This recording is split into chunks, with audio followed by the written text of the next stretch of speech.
वृक्ष टूटने की आवाज हुई, सबने मंत्रणा बनाई कि अब ये गोकुल हमारे कृष्ण के लिए रहने के लिए उचित नहीं है। तो नंद के भाई घनानंद उन्होंने कहा यहीं से थोड़ी दूर पर एक तुलसी का वन है जिसका क्या नाम है वृंदावन। वनम वृंदावनम नाम पशव्यम नव काननम गोप गोपी गवाम सेव्यम पुण्याद्रितृणनिरुधम। बोलिए वृंदावन धाम की। अभी तक ये जितने हैं सभी लोग गोकुल में निवास कर रहे थे और इस पल से वो वृंदावन चले गए। और आपको पता है जिस पल सब लोग वृंदावन आए थे तो वृंदावन में एक भी घर नहीं था। कई दिनों तक सबने अपनी अपनी बैलगाड़ियों में निवास किया, अपने लिए नहीं, अपने कृष्ण के लिए।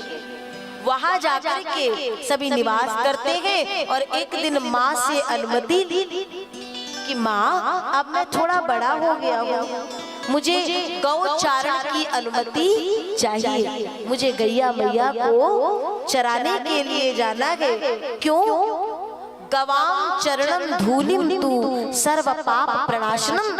गौ माता के चरणों की धूल अगर उड़ करके माथे से लग जाए तो समस्त पापों का नाश हो जाता है। लेकिन आजकल धन्य है आज की मॉडर्न जनरेशन, गौ माता को पालना लोगों ने बंद कर दिया है। और आजकल का धनाढ्य व्यक्ति वही है जिसके घर के द्वार पे लिखा हो कुत्तों से सावधान, है ना।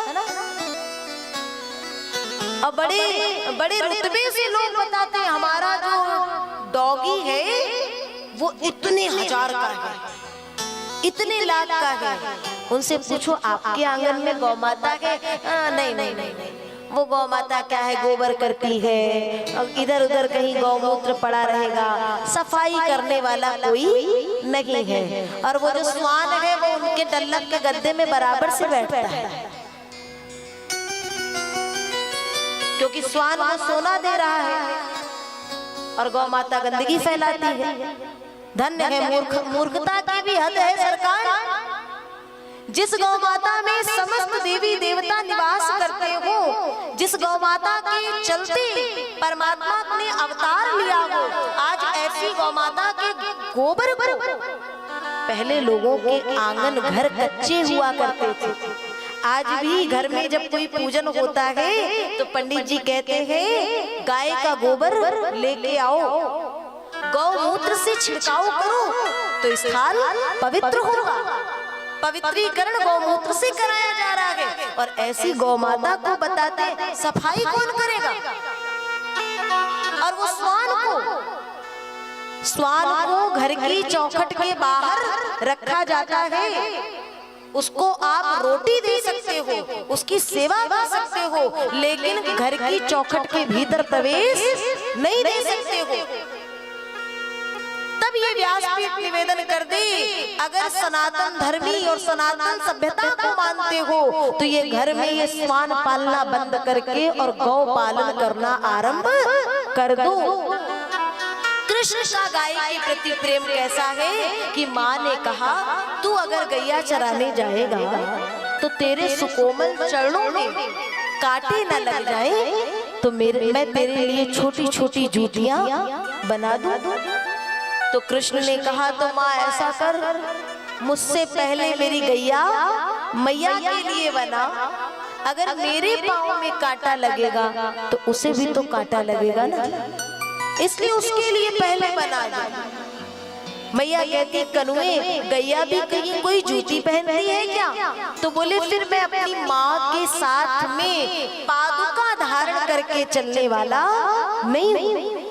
ये भगवान का प्रेम है। भगवान गए हैं और जैसे ही चले दैत्य बछड़े के रूप में आया है, वो वत्सासुर नाम के दैत्य का उद्धार किए। मार्ग में अघासुर जो सर्प के रूप में है, परमात्मा ने उसके मुख में प्रवेश करके और जैसे ही अघासुर ने मुख बंद किया अपने देह को परमात्मा ने इतना फुलाया कि अघासुर का मुख 2 भागों में बट गया और 2 पल में अघासुर का उद्धार कर दिया। और फिर बैठे भगवान सब ग्वाल बालों की यहाँ की शीत प्रसाद पाते हैं। भूख लगी है, ग्वाल बालों के मुख में जो जूठा भोजन लगा गया ना, मेरा परमात्मा उसको बड़े प्रेम से पा रहा। तो विधाता ब्रह्मा कहते हैं इतना भूखा हमारा भगवान नहीं हो सकता, ये भगवान नारायण नहीं है, ये कोई और ही है। तो एक काम करता हूँ, थोड़ी परीक्षा ले लेता हूँ। क्या किया? भगवान के गैया बछड़ा गायब कर दिए। भगवान ने कहा हम लोग प्रसादी पाने में लगे हैं, बछड़ा कहाँ है जरा देखो तो। ग्वाल बाल जैसे ही बछड़ा देखने गए ना, तो पीछे से ग्वाल बाल भी गायब कर दिए। भगवान ने देखा ग्वाल बाल नहीं, बछड़ा नहीं, ध्यान धर के देखे, बोले अच्छा ब्रह्मा जी कोई बात नहीं। 1 वर्ष तक भगवान ने अपनी माया से वैसे ही बछड़ा वैसे ही ग्वाल बाल उत्पन्न किए। और 1 वर्ष बाद ब्रह्मा जी ने कहा जरा देखे तो क्या हाल चाल है वृंदावन के।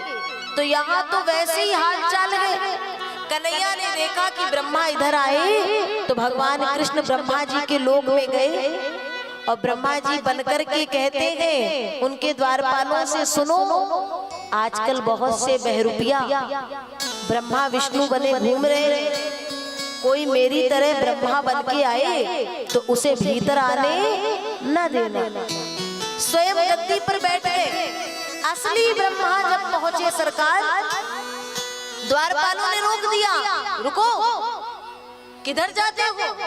ब्रह्मा जी ने कहा अपने स्वामी से ऐसे बात करते। बोले कौन से स्वामी? हमारे स्वामी तो भीतर बैठे हैं सरकार। ब्रह्मा जी ने कहा अच्छे बछड़ा चुराए, गद्दी भी चली गई, सरकार हमारी धृष्टता को क्षमा करे, क्षमा याचना किए, अज्ञान को दूर करने की कृपा का वर मांगते हैं। और तब संकल्प किए कि आज के बाद ऐसा मद मन में कभी नहीं आएगा। तो भगवान ने उनकी गद्दी उनको लौटाई। और फिर गेंद के खेल के बहाने से मेरा परमात्मा यमुना की जल को शुद्ध साफ करता है, जो कालिया नाग के कारण दूषित हो रखा है।